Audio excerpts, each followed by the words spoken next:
Detective Tom Halbridge had worked hundreds of child welfare calls. Runaways, custody fights, forgotten school pickups. But something about this one felt off. A little girl sitting alone on a swing in the middle of a foggy park. No coat, no name, just holding a paper bag like it was the only thing she owned. He asked if she was okay. She didn't speak, didn't cry. Then a man arrived, calm, confident, carrying paperwork that looked official. The girl stood up, started walking toward him. And just as she passed Tom, she whispered 3 words that would change everything. If this story pulls you in, please like the video and subscribe. It helps us reach more people who care. And if you've ever had to fight for someone no one else would, tell us in the comments. We read every one. Tom stepped out of his cruiser in the brisk November air, the clouds hanging low and dull. He caught sight of the girl right away, her small form perched on the edge of a swing, shoulders hunched, no coat, no guardian in sight. The last rusted squeak of the metal chain rang out across the playground. Tom felt a pang of memory. Another time, another little girl, one who had once made him smile at the sight of her carefree laughter. His chest tightened. He tried to push away the image of tiny shoes left under a park bench a decade earlier. That old sense of dread flickered at the edges of his thoughts. Even though he was on duty, he still had enough presence of mind to know his emotions were dangerously close to the surface. He approached, forcing a gentle smile. "Hey there," he said, keeping his voice calm. "You all right, sweetheart?" The child lifted her head just a fraction. Big eyes, dark circles beneath them, lips pressed together. She didn't speak at first. He sensed fear rolling off her in waves, though she hid it behind a kind of numb stillness. Tom took a slow breath, his usual approach to kids in crisis swirling in his head. His tone stayed soft, patient. "No one's mad at you," he continued. "I just want to make sure you're safe." She inhaled, mouth trembling as though she might speak, but no sound came. He knelt a foot or 2 away from the swing, not wanting to loom over her. "Do you know where your parents are?" Tom asked. "Or whoever takes care of you?" Finally, the girl shifted her gaze to meet his. Her eyes were brown, flecked with something that resembled exhaustion far beyond her years. "They're not my parents," she said in barely a whisper. The words gave Tom that same strange chill. The phrase was unsettling in a way he couldn't pin down. More than confusion, there was a heartbreak in her voice, a silent cry for help. The line crackled over his shoulder radio, a vague dispatch request for any updates. Tom ignored it, focusing on the girl. Before he could ask another question, a voice called out from behind him. "Oh, there you are." A man strode onto the playground, wearing a pressed shirt, slacks, and a laminated security badge around his neck. He had glasses perched on a thin nose and spoke with confident, polished phrases that set off subtle alarm bells in Tom's head. "I've been looking everywhere for you." The man smiled, but the expression never quite reached his eyes. Tom stood up slowly, turning to face the newcomer. "Good afternoon," he said. "Are you the one responsible for her?" The man nodded, brandishing a set of paperwork like a shield.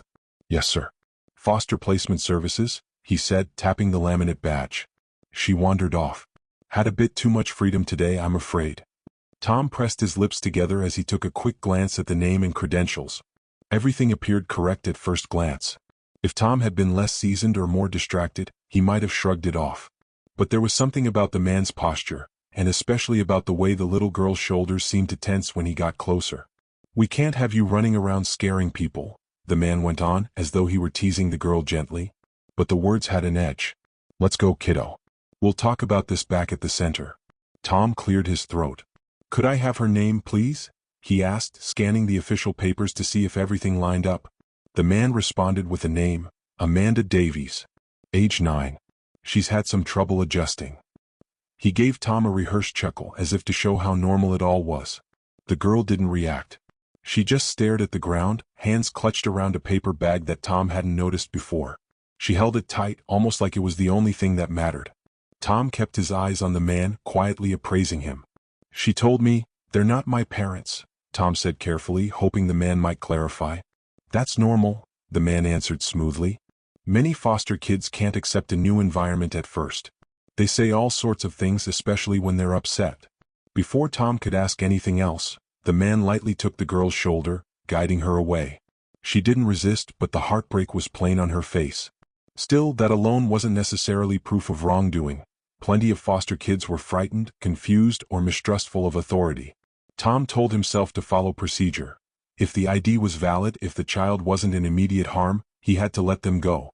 Foster parents and guardians often had official custody documents that looked exactly like what this man was carrying.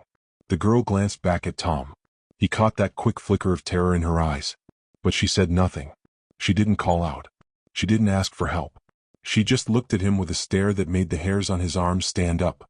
She was led away, and Tom watched until they disappeared down the sidewalk. That night, Tom couldn't sleep. He tossed in his bed, replaying the entire scene in his head. He knew from his experience in child protective work, and from his own tragic past, that sometimes children had trouble adjusting to the foster system. But something about the encounter felt off. The girl's silence, her haunted eyes, the man's overly confident manner. He couldn't shake the feeling that he'd witnessed something ominous. Tom's mind flashed back to that dreadful day 10 years ago. He had taken his 3-year-old daughter, Isabel, to the park. She'd wanted an apple juice. He had walked just a few minutes to the nearby kiosk. It had taken longer than expected. There was a line, and they'd run out of small cups. He still remembered the moment he returned to the bench and found only her tiny shoes, laid out as though she'd slid her feet right out of them. At first he thought she was playing hide-and-seek. But minutes passed and she didn't pop out giggling. He called out her name over and over, his voice echoing across the playground. By the time he found an officer to help him, she was nowhere to be found. That memory was like a deep wound that never fully healed. It shaped every aspect of Tom's life. Even when the case went cold, he continued investigating, trying in vain to trace any sign of her. He went into therapy. He divorced. He pulled away from old friends. He dedicated himself to his detective work, ironically landing a position that specialized in missing persons. He was good at it, partly because he felt every case personally. They were all someone's child, stolen away as his own was. But over time, the official search for his daughter dwindled into an archive of unsolved mysteries.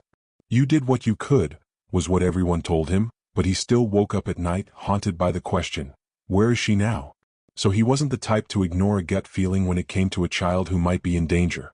After his shift ended that first night, Tom opened his personal laptop at home and began a preliminary check. He ran the ID from the man's badge through the usual channels to confirm authenticity. The result came back clean. Indeed, there was a regional foster care employee by that name with legitimate credentials. But the file photo of that person didn't match the man who'd come to the park. There was a discrepancy, same name but the face was off. This man was an imposter. Tom felt the adrenaline spike in his veins. He leaned back in his chair, heart thudding. The child he had encountered might be in immediate jeopardy. Yet he had to tread carefully. If this was part of some larger scheme, fraud, or worse, he risked tipping off the suspects if he launched a blatant inquiry. Perhaps that was why the man had seemed so glib, so rehearsed. They had done this before. He spent an hour searching local child protective services intake logs, foster placements, cross-referencing the date and time. No mention of a young girl named Amanda Davies or any other name the man might have forged. That was the real problem in child trafficking or illegal fosters. They often used forged paperwork, with details that might pass casual inspection but fell apart under deeper scrutiny. Once it was discovered, they would move the child out of reach, vanish into the system again. Tom had the next day off, but he couldn't bring himself to relax. He paced around his small living room, phone in hand, calling in a few favors from colleagues in the department. He played it cool. Hey, I just had a weird run-in. Can you see if there's any official notice for a foster child in that region? Thanks, I owe you one. The answers came back negative or inconclusive. The next day, he made a discreet request for the security footage from the park's cameras, hoping they'd captured something about the man or the car he left in. Meanwhile, life churned on around him. He forced himself to eat breakfast, though his appetite was minimal. He jogged in the morning, trying to maintain some semblance of normal routine. But every time he closed his eyes, he saw the girl's frightened stare. 5 days later, the phone rang again, a call from dispatch. Another child, same approximate age and description, alone at a convenience store on the far side of the city. The clerk dialed the police because the girl had been sitting near the entrance for nearly 2 hours, wearing a thin hoodie in the cold. Dispatch said, "You want it, Halbridge? Could be a simple lost kid, but it's in your territory." Tom's pulse kicked into high gear. He grabbed his coat, answered with a quick, "I'm on it," and raced out the door. He arrived at the store, a nondescript corner shop with fluorescent lights buzzing overhead. The girl was outside on a concrete bench, arms wrapped around herself for warmth, a crumpled receipt in her hand. She looked older or more worn than she had at the park if this was in fact the same girl. But something in the slope of her shoulders, the shape of her face, told Tom it was definitely her. He drew a deep breath, braced himself, and approached gently. "Hey," he said softly, trying to position himself so she didn't feel threatened. "We met a few days ago, remember?" She nodded just slightly, those brown eyes flicking up at him. He could practically feel the swirl of confusion and fear in her. "You holding up okay?" He glanced around, noticing the passing cars. No obvious watchers, but that didn't mean anything. "Do you remember me?" he pressed gently. She nodded again. "Yeah," she said, her voice quiet. "I'm Tom," he reminded her. "A detective. Do you remember the man who took you from the park?" She squeezed the crumpled piece of paper in her hand, not answering. Tom's heart hammered as he tried to decide how best to coax her. He took off his coat and offered it to her. She stared at it for a moment before sliding her thin arms into the sleeves. Then she took a shaky breath. A woman stepped out of the convenience store, wearing a heavy coat and an apologetic expression. "I'm the one who called," she explained. "She's been out here so long. Poor thing looks like she hasn't eaten in days. I offered to buy her a sandwich, but she wouldn't come inside."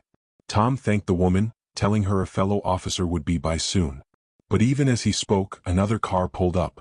A woman in her mid-30s hopped out, black slacks, tidy sweater, carrying paperwork. She flashed a quick smile at Tom. "Hi, sorry officer. I'm with the foster agency. The child here is assigned to me." She ran away from a group home.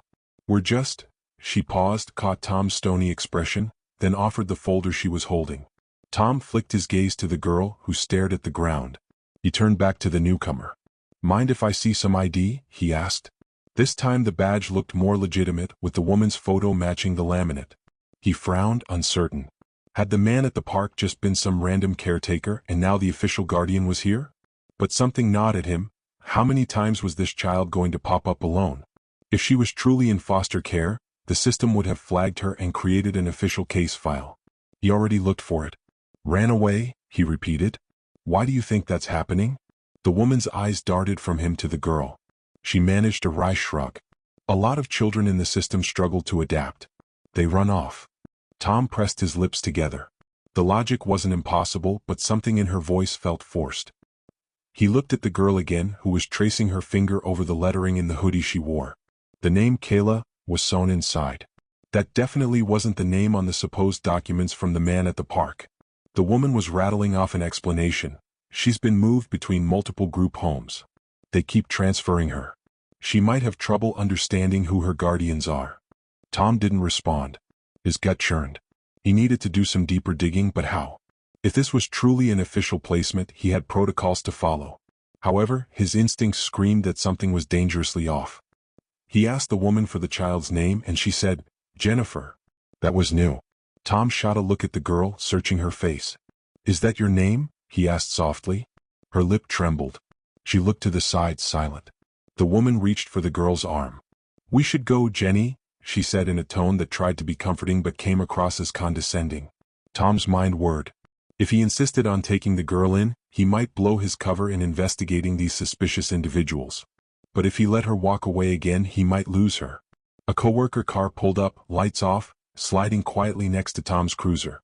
Officer Elaine Wells stepped out. Tom gave her a nod, stepping aside. He explained under his breath that they had a potential foster child with conflicting IDs. Elaine offered to check in with the station's child services contact. Meanwhile, the woman from the car tapped her foot impatiently. As Elaine talked quietly on the phone, Tom kept one eye on the woman and the child. The woman took a small phone out of her purse, texting hurriedly. Something about the entire scenario felt orchestrated, as though the woman was stalling for time. A moment later, Elaine returned and gave Tom a subtle shake of her head. The official story didn't match anything in the system. Elaine told him discreetly that no group home had reported a missing girl matching that name or description in recent weeks. Tom stepped forward again. "Ma'am," he said to the woman, "I'm going to need you to come down to the station, just to confirm some details." Her expression soured. "I don't have time for that," she blurted. Then she caught herself, forcing a polite smile. "I mean, can we do it later? I really need to get her back. The group home is waiting." Tom's eyes flicked from her face to the child, who hugged herself in his coat. "You'll need to come with us," Tom repeated, firmer this time. We just need to be sure everything is in order. The woman hesitated. Tom braced himself, half expecting her to run, but instead she gave a tight nod. Fine, she said. They drove in separate vehicles. The child rode with Elaine, while the woman followed behind, presumably so Tom couldn't grill her with too many questions in the car. At the station, they directed the woman to a waiting area while Tom filed the basic intake forms for a possible child welfare check. He intentionally left the woman in the waiting room with a staffer while he slipped away to see if there was any record of her with official child placement agencies. Elaine supervised the girl, trying to coax out some information. The child remained tight-lipped as though she'd learned a survival tactic. Say as little as possible. Her eyes darted around, presumably searching for a path of escape or a safe place to hide. Eventually, she whispered to Elaine, "I want to go home." Elaine's voice was gentle. "Where's home, sweetheart?" The girl shook her head, tears glimmering in her eyes. She didn't speak again. Tom tapped into every resource he had, scanning the woman's ID, checking the name in the Child Services database. Yet again he found no mention of her name as a caretaker. No record of the child's name or alias. Something was definitely off. He collected himself and went to speak with the woman in the small interrogation room. He kept it casual, at least outwardly, seating himself across from her and placing a thick folder on the table. The folder was mostly empty, more of a prop than anything, but it made him look prepared. "Thanks for your patience," he said, flipping through a few pages. "Could you just confirm for me what group home you're representing?" She recited a name that Tom recognized. It was a small, private facility about an hour outside the city. Tom had heard no recent complaints from there, at least not that he recalled. "And you have a staff ID?" he asked. She patted her purse, drawing out a second lanyard with a staff photo. The face was hers, the name matched what she'd said. "This is official," she insisted. Tom studied the lanyard. If it was a forgery, it was a very good one. He decided to push her a bit, see if she would slip up. "I was told by the city office that no children from that facility had gone missing." He let the statement hang. Her eyes flickered. Then she shrugged. "We didn't want to raise alarm. She's run off before, but she always comes back, so we typically resolve these issues in-house." The logic was flimsy, but it wasn't completely impossible. He asked her a series of questions about the child's date of birth, medical history, how long she'd been in the system, and so on. The woman answered with plausible specifics, things that might appear genuine to a casual observer. As Tom made notes, he looked for holes. She paused once or twice, perhaps trying to recall her lines. He suspected it was a well-rehearsed script. "Would you mind if we took the child's fingerprints?" Tom asked at last. He expected a reaction, and he got one. Her lips parted slightly and her hands tensed. But she forced a smile. "If that's required," she said. "It would help confirm her identity," Tom explained. "Sometimes we deal with runaways who give false names or are in the system under multiple aliases. We just want to be sure." She swallowed, the line of her jaw tight. "Sure." But her tone carried underlying resistance. Tom felt his mind race. Could he hold her on suspicion? With no immediate evidence that the child was abducted, it was risky. The entire facade might dissolve if she had powerful people behind her. He'd seen that in trafficking rings before, well-placed corruption, or at least a labyrinth of forged documents that took time to untangle. Meanwhile, the child could vanish again. They had the child's fingerprints taken. Tom also discreetly collected a small hair sample from her hoodie, in case they needed DNA. He knew it would take a bit of time, but with the right push from his contacts, he could expedite it. He stepped out to coordinate with forensics, leaving the woman in the waiting room, glancing nervously at her phone. By the time Tom returned, she was halfway to the door. "Where are you going?" he demanded. "I can't stay here all day," she retorted with a veneer of politeness. "I need to get the child back. I've given you everything you asked for." Tom ground his teeth, weighing his options. He couldn't force them to stay unless he had probable cause or a formal child protection order. "All right," he conceded reluctantly. "But let me get your contact info. We may have to follow up." She rattled off a phone number and an address. He scribbled them down. Then he turned to the girl, who watched him with a forlorn expression. The child slid his coat off and extended it to him. He hesitated, then reached out and placed it back around her shoulders. "You can keep it," he said quietly. She swallowed, eyes large with unspoken emotion. The woman nudged the child toward the exit, muttering thanks. Elaine stood next to Tom as they watched them leave, silent. "I don't like this," Elaine said. "Neither do I." Tom sighed, running a hand through his hair. but until we have more we can't hold her. Legally. Elaine's jaw tightened. Then let's get more. Tom nodded. He spent the next several days diving deep into a rabbit hole of documents, phone records, and traffic cam footage. He re-requested camera footage from Lakeside Park. The city cameras were positioned near entrances and major walkways, not the interior of the playground. Yet from one angle, Tom saw a figure leading the girl to a silver sedan. The footage wasn't entirely clear, but he believed it was the same man from the first day. The license plate was partially obscured. He spent hours trying to enhance it. Then he cross-referenced that partial with all silver sedans in the Tri-County area. Hundreds of possibilities. A needle in a haystack, but he was determined. His phone buzzed around midnight a few nights later. He groaned, rubbing tired eyes as he reached for it. An old friend in forensics. Hey, that hair sample you gave me? We ran it. There's a partial match to an old cold case. Don't get excited, it's a partial and we're not sure. But, Tom, it's linked to your daughter's file. Tom nearly dropped the phone. A swirling wave of emotion hit him, so intense he momentarily couldn't speak.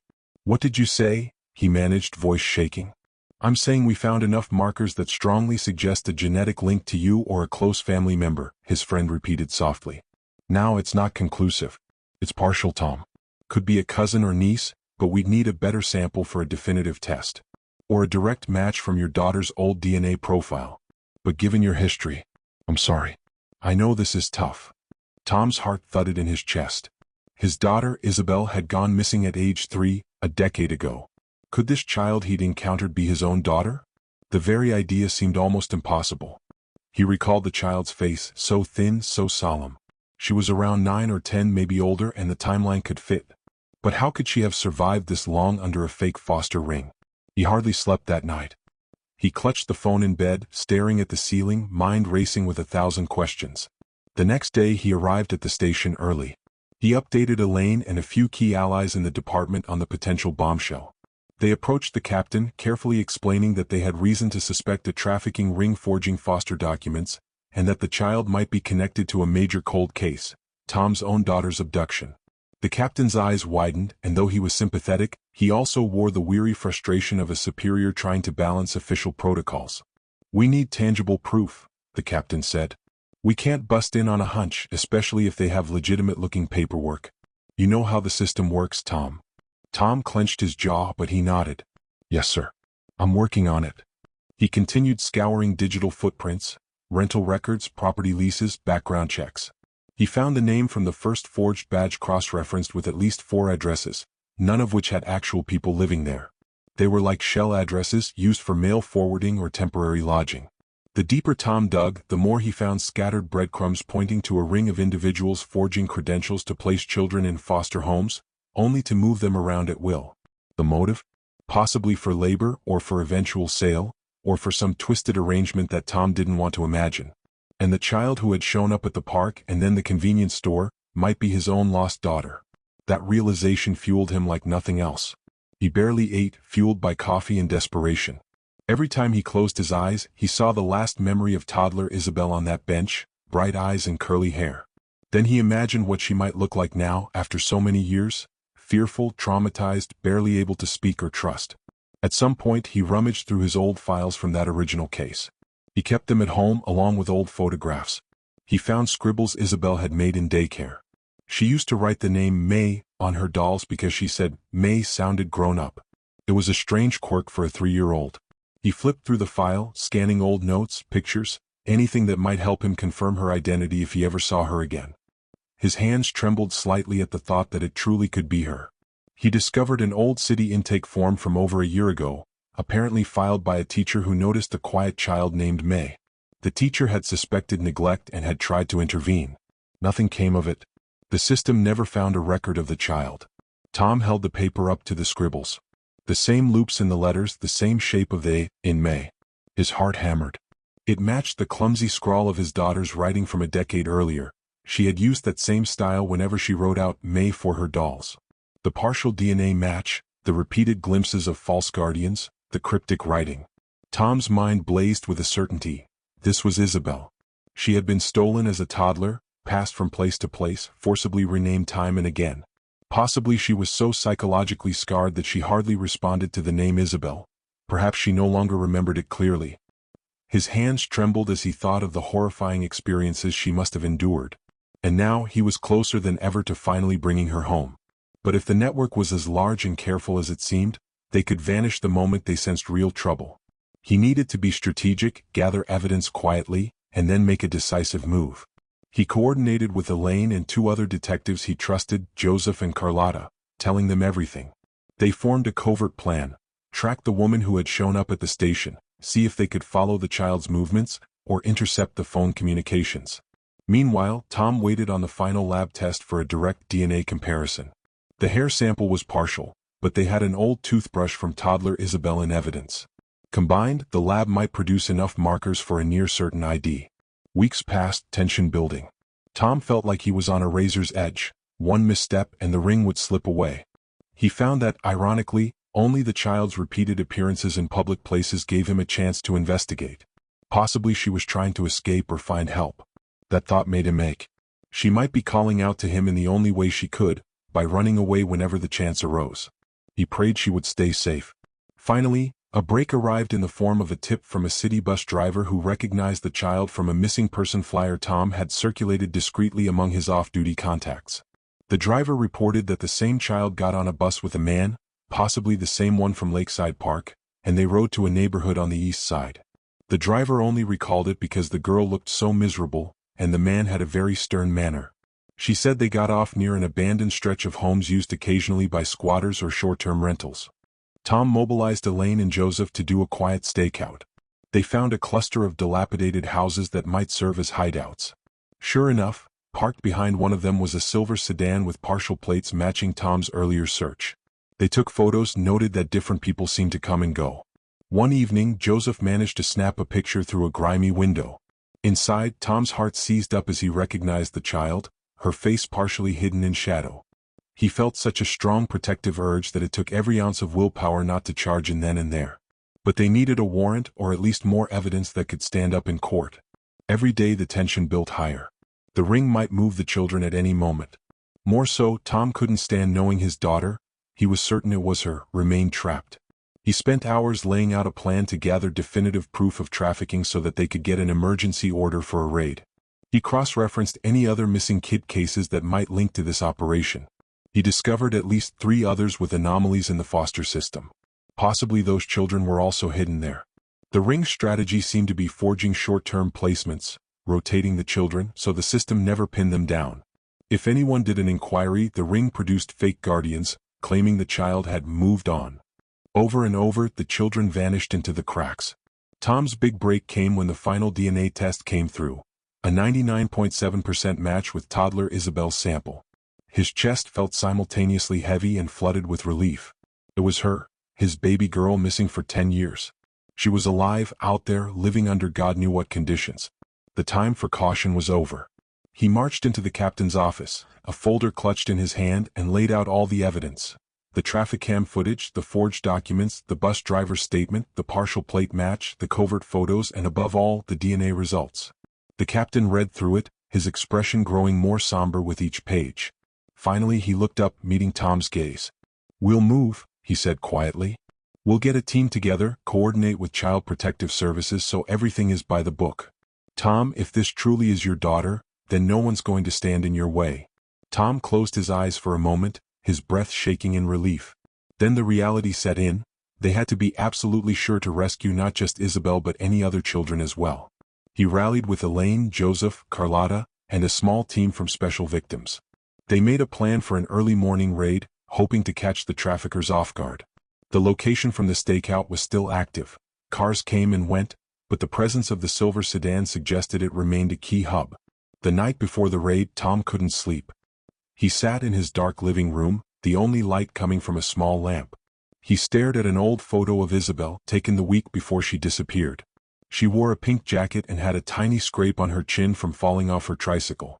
Her eyes were bright and she was grinning a little lopsided grin. He had carried that guilt for a decade, the juice run that took too long. How many times had he replayed that day, thinking if only he hadn't left, if only he'd taken her with him. That night he pictured holding her again, telling her how sorry he was. He vowed that once he got her back, he would never let her go again. The raid went down at dawn. Tom's heart hammered as the team parked a block away, gearing up. A few officers circled around the back while the main group lined up at the front door. Tom was there, gun holstered but ready. They announced themselves, "Police. Warrant." The rickety wooden door crashed open under the blow of a breaching ram. Inside, dusty air and a cramped hallway greeted them. The house smelled of mold and neglect, as though no one had bothered with upkeep in years. Voices shouted in alarm from deeper within. Tom's adrenaline surged. They charged down the hallway, clearing rooms quickly. He glimpsed dirty mattresses on the floor, scattered junk, the remnants of cheap packaged meals. In one corner, a battered couch. The front rooms were empty except for a terrified teenage boy who cowered in a corner, eyes wide. Carlotta guided him to safety, telling him it was okay, they were the police. He just trembled, hugging his knees. Then Tom heard a scream from a back room. He sprinted toward it, heart in his throat. Another officer was already kicking in a locked door. Inside, Tom found a cramped bedroom with the windows boarded up. The man from the park, thin, glasses, wearing a security badge lanyard like it was normal, stood there, a pistol gripped in one shaking hand. Huddled against the far corner were 3 children, eyes wide with terror. One was a small boy, maybe 7 or 8. Another was an older girl, around 15. And next to them Tom saw her, Isabel. The child from the park, from the convenience store, from his nightmares and dreams. Her hair was longer now, limp and tangled, and her face was gaunt. But he recognized the shape of her jaw, the curve of her brow. He froze, breath catching. "Drop the weapon," an officer barked. The man twitched. He held the pistol pointed vaguely at the floor, as though uncertain. Tom stepped forward carefully, gun raised but trying to maintain calm. The man's eyes darted around, wild. The children pressed themselves against the wall. Tom's voice trembled with a father's desperation, but he tried to keep it measured. "Let them go," he said. "Don't make it worse." The man took a step back, glancing for an escape route.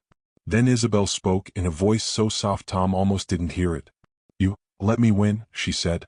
Her words were so abrupt and out of context that Tom almost didn't process them. He blinked, swallowing. A memory crashed into him. The day before she disappeared, he had raced her down the hallway of their apartment building, letting her win every time so she'd laugh with glee. She had squealed, I won, I'm the fastest," and he had teased her, letting her think she was unstoppable. In the present moment, hearing her say those words, his resolve crystallized. "Yes," he whispered, though it came out a little shaky. "Yes, I did." The man's eyes flicked between Tom and the kids. The tension in the room was suffocating. "Stay back," the man hissed, waving the gun. But he was outnumbered. Officers fanned out behind Tom. Tom realized he had to act, and quickly. If the man decided to panic, a bullet could ricochet, hitting any of the kids. Tom steadied his grip, kept his eyes locked on the suspect, and in a single swift motion lunged. The man jerked, the gun fired a wild shot into the floor, splintering wood. Then 3 officers piled onto him, wresting the weapon free. Tom shielded the children, making sure no one was hurt.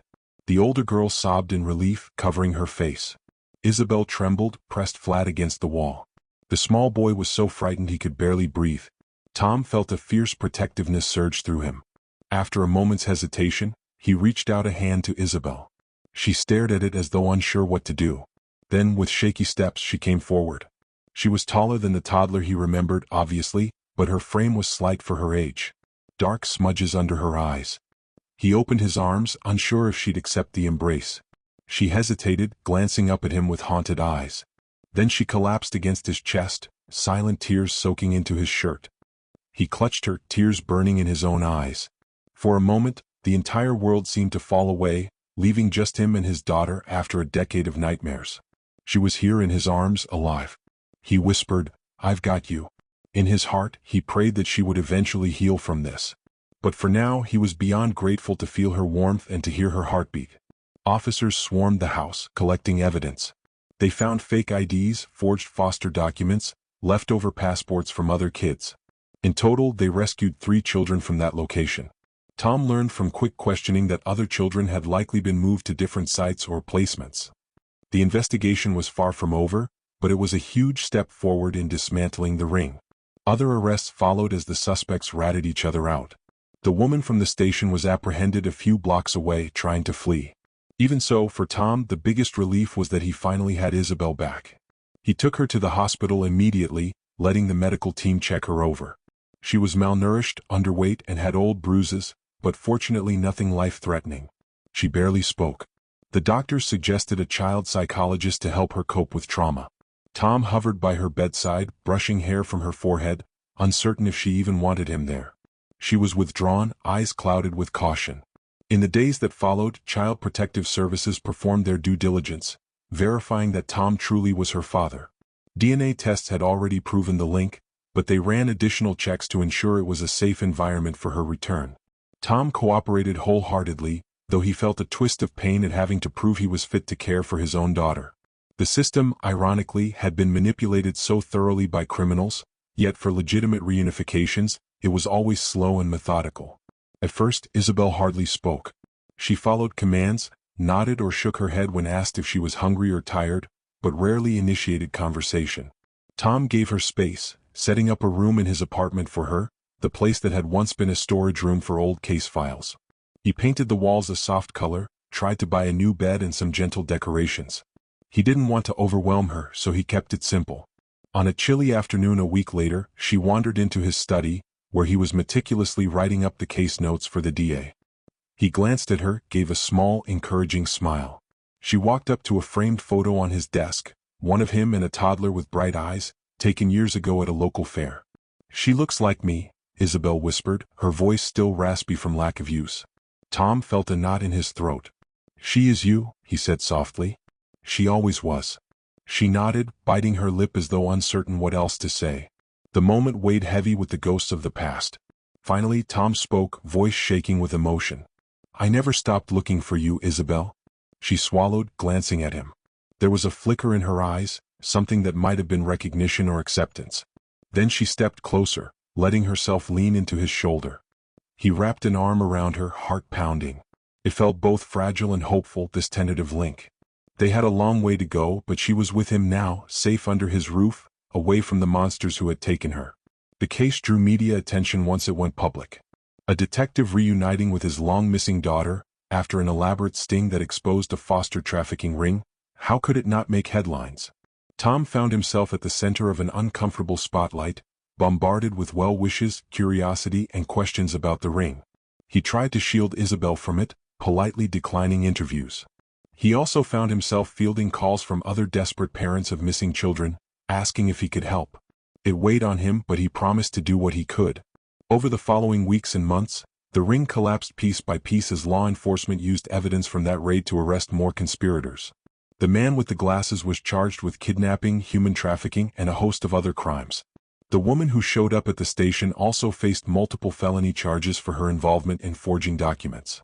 More kids were rescued, found in safe houses or quietly hidden in unsuspecting neighborhoods. The system was forced to confront the gaping holes that allowed criminals to pass children around with minimal oversight. Tom felt a grim satisfaction that, while it came far too late, at least some measure of justice was being served now.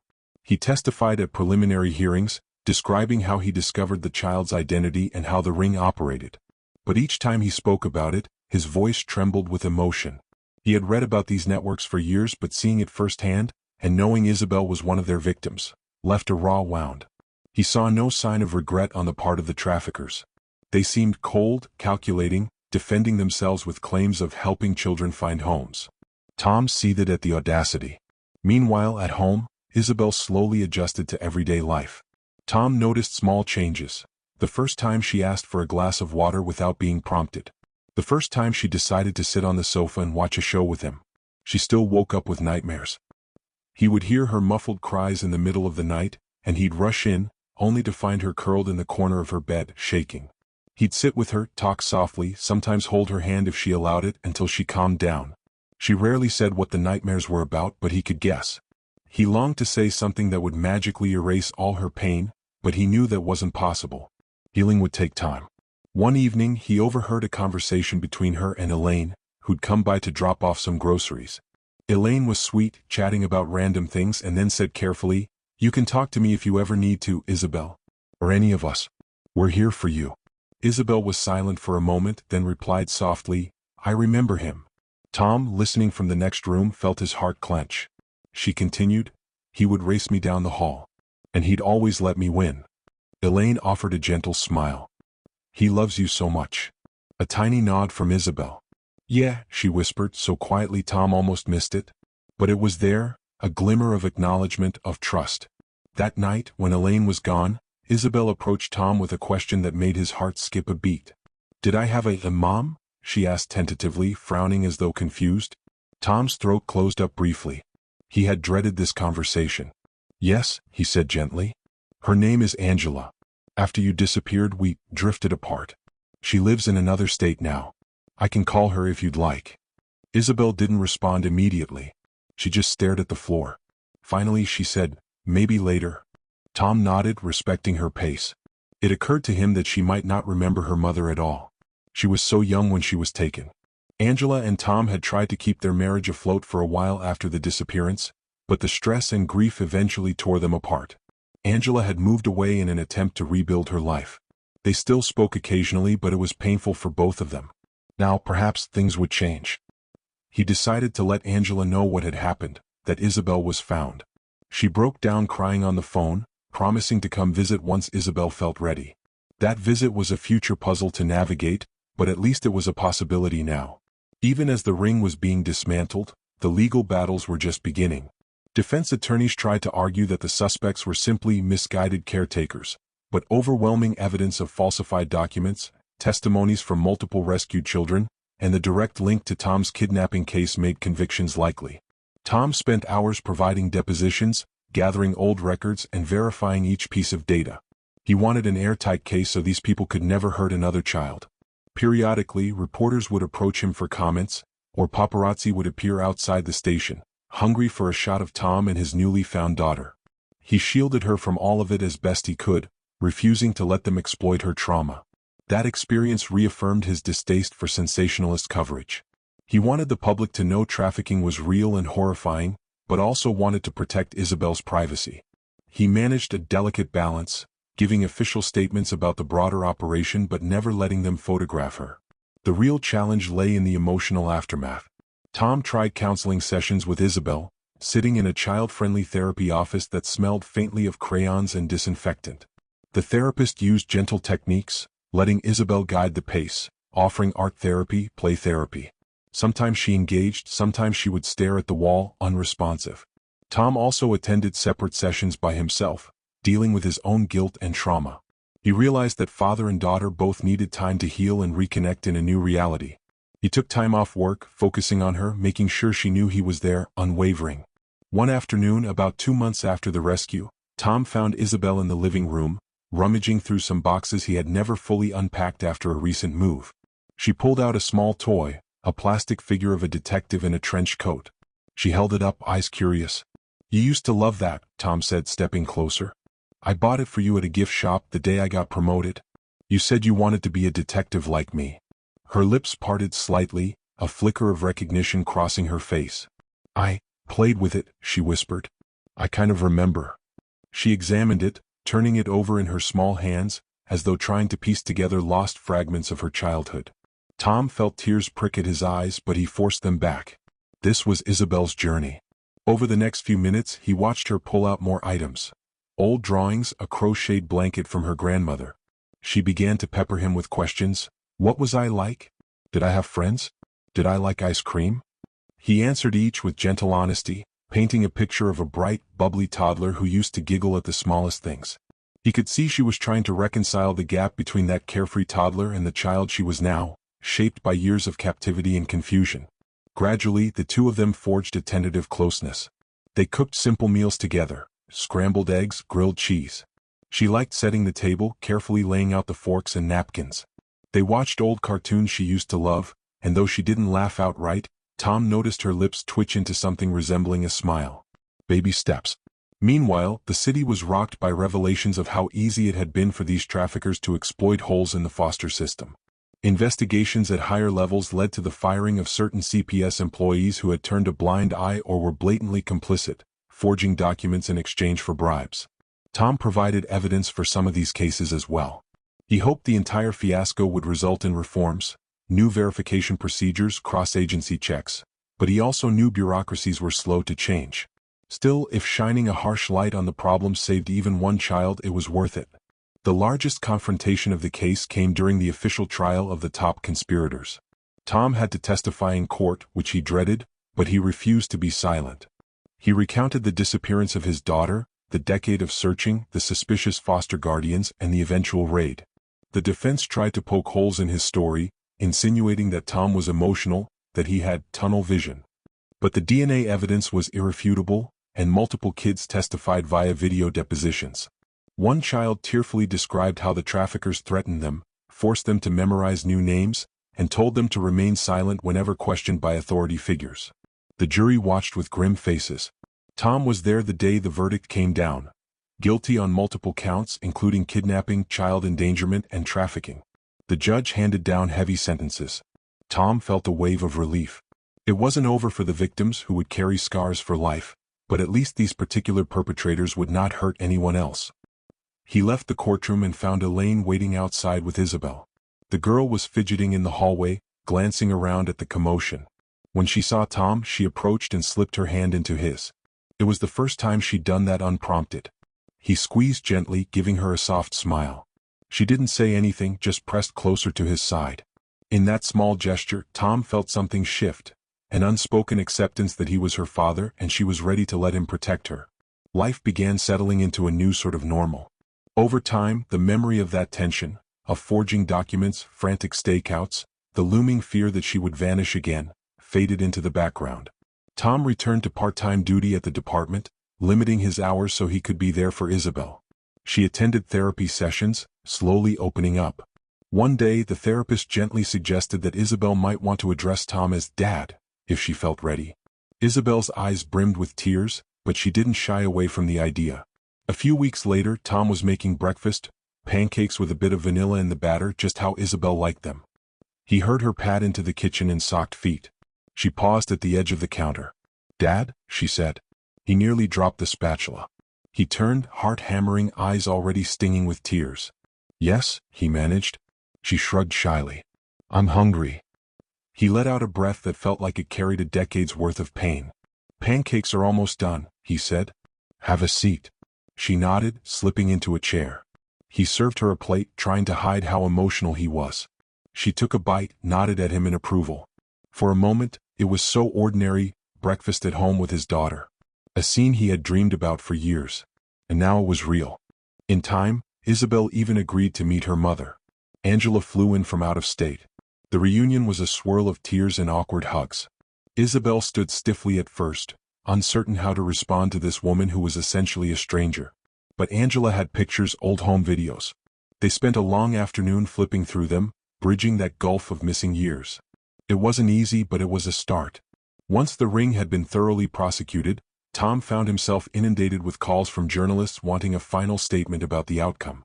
He gave a short press conference, flanked by official representatives from the police department and child protective services. He kept his words measured, emphasizing the need for better oversight and urging the public to report suspicious activities.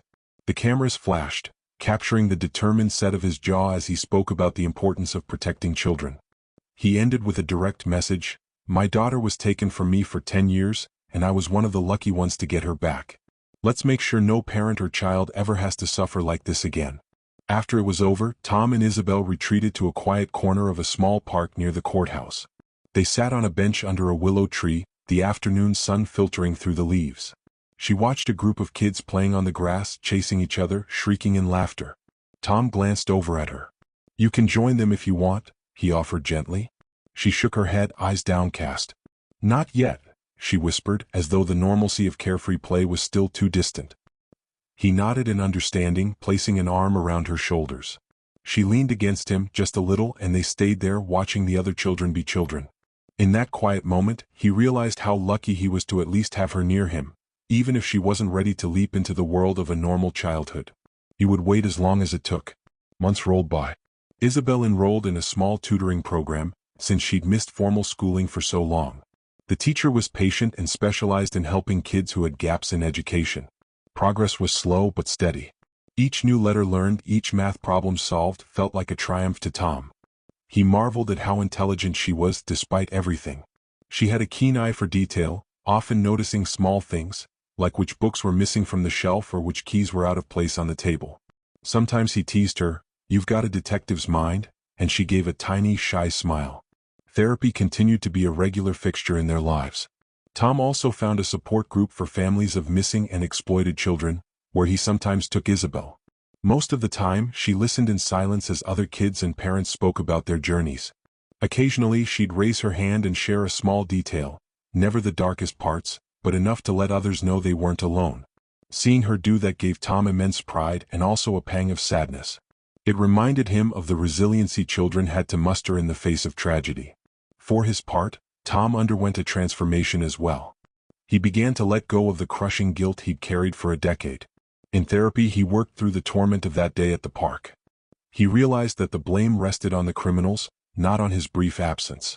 The system had failed them both. He emerged a more patient, empathetic father, determined to earn back Isabel's trust, not demand it. Finally, after nearly a year, she seemed to loosen up, becoming more comfortable in the apartment, humming under her breath sometimes, or even telling Tom about a dream she'd had. She grew physically stronger too, filling out from regular meals and rest. Her hair was healthier, and she started wearing it in a small ponytail. Sometimes Tom would wake up to see her rummaging in the kitchen for cereal, her eyes still half-lidded with sleep, but looking like any other kid in the morning. It was a sight that warmed his heart. Her 14th birthday approached, technically the second one she'd celebrated since coming home. Tom planned a small gathering, uncertain whether a big party might overwhelm her. He invited Elaine, Joseph, Carlotta, and a few of Isabel's new acquaintances from her tutoring program. Angela even flew in. They had cake, played some music, and let Isabel open a few presents. Mostly art supplies, books, a few trinkets. She seemed stunned by the attention, as though a part of her worried it could vanish at any moment. When she blew out the candles, Tom wondered what she wished for. He hoped it was something simple like, "I want to be happy," or, "I want to not be afraid." He didn't ask, but from the small smile curving her lips, he sensed it was something good. Bit by bit, they created routines. Mornings with breakfast, afternoons at the tutoring center, evenings where Tom helped her with reading assignments. She started calling him Dad more freely, especially when she needed something. "Dad, can you help me with this part?" Or, "Dad, can I watch that movie?" The first time she spontaneously hugged him was on a Saturday afternoon when she was feeling anxious about an upcoming test, and he told her he believed in her. She just wrapped her arms around him and pressed her face into his chest.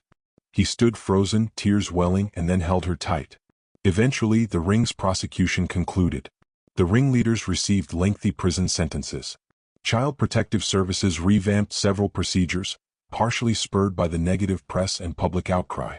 Tom knew those changes wouldn't be perfect or immediate, but it was a start. He sometimes helped other detectives with missing child cases, using what he'd learned. He discovered that families now sought him out for advice, as if his personal tragedy-turned-victory gave him unique insight. He approached each situation with renewed determination, no longer weighed down by the bitterness that had once consumed him. Finding Isabel had offered him a measure of peace, and a renewed sense of purpose to protect others. As for Isabel, she still battled nightmares and flashbacks, especially of the time she was forced to live in squalid conditions with strangers who treated her as a commodity. But the frequency lessened. She began to laugh more, especially at silly jokes Tom told. She tried new hobbies, watercolor painting, playing around with a dusty guitar Tom had in his closet. She didn't excel immediately, but she didn't give up. For a child who had been denied so many experiences, every small exploration felt miraculous. Their bond grew stronger. They found ways to communicate feelings that were hard to put into words. Sometimes it was as simple as sitting together in silence, or as light-hearted as a father-daughter race up the apartment building staircase. Tom never quite let her win anymore, though he did slow down if she started falling behind. Once or twice, she teased him, reminding him of the hallway races from her toddler days. "You're still faster," she'd say with a playful pout. One morning, Tom woke up to find a crayon drawing on the kitchen table. It showed two stick figures, a bigger one in a detective's hat and a smaller one with a ponytail. They were standing together in front of a house. At the top, in shaky letters, it said, "Me and Dad." Tom stared at it for a long time, tears slipping down his cheeks. He carefully put it in a frame and hung it in the living room. During a quiet weekend, they visited the old park where she'd been taken, the one with the bench and the juice stand. It felt surreal. The bench was still there, the playground a bit refurbished, new slides and swings. They walked around slowly. Isabel didn't say much, just took it all in with wide eyes. Tom pointed out the exact bench where he'd left her shoes. He expected an emotional breakdown, but Isabel surprised him.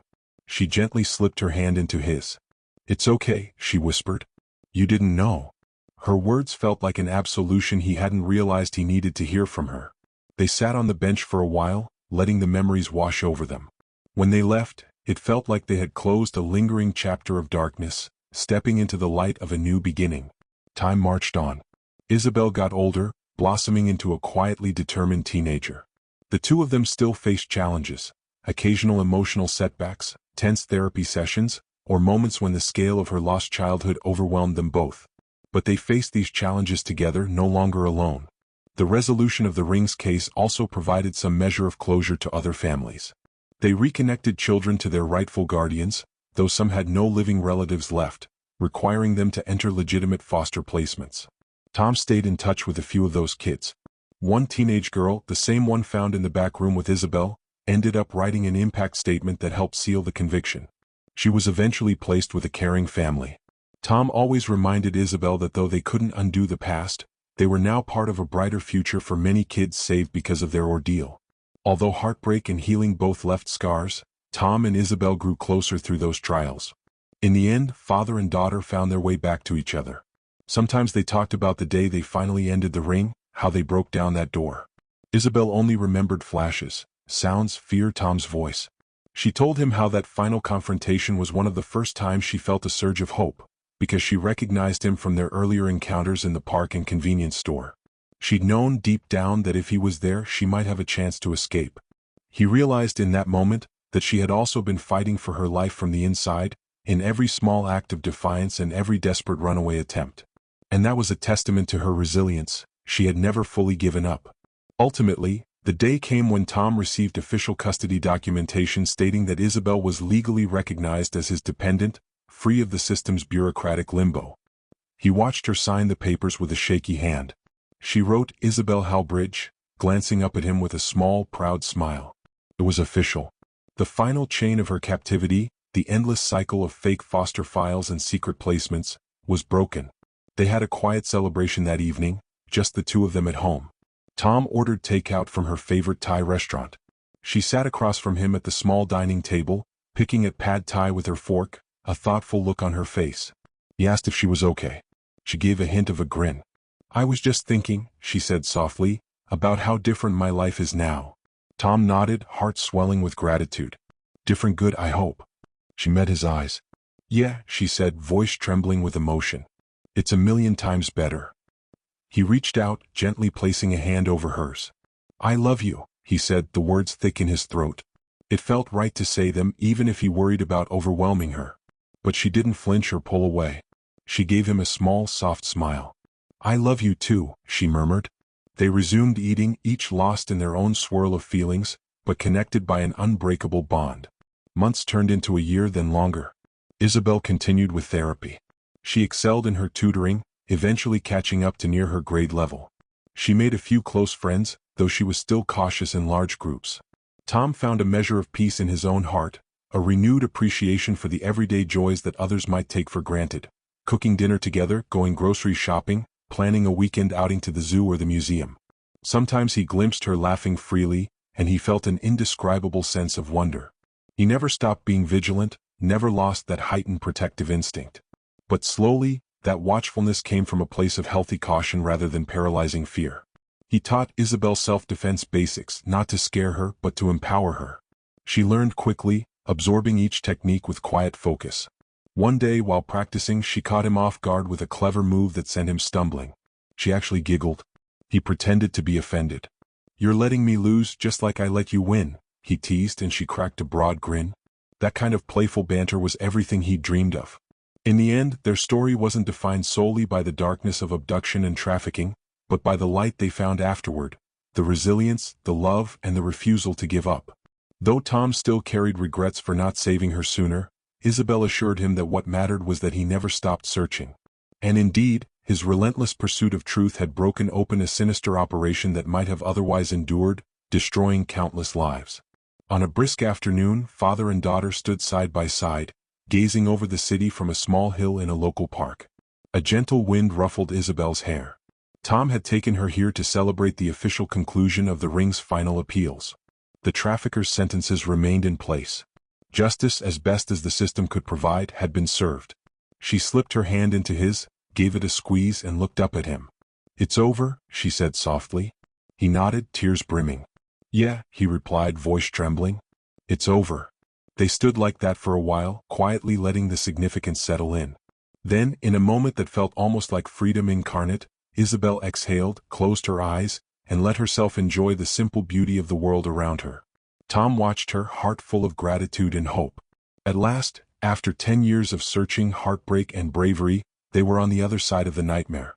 With that, their new life truly began. Thank you so much for watching and for coming along on this journey of courage, justice, and healing. If you believe in bringing every hidden truth to light, make sure to like and subscribe for more stories just like this one. Take care.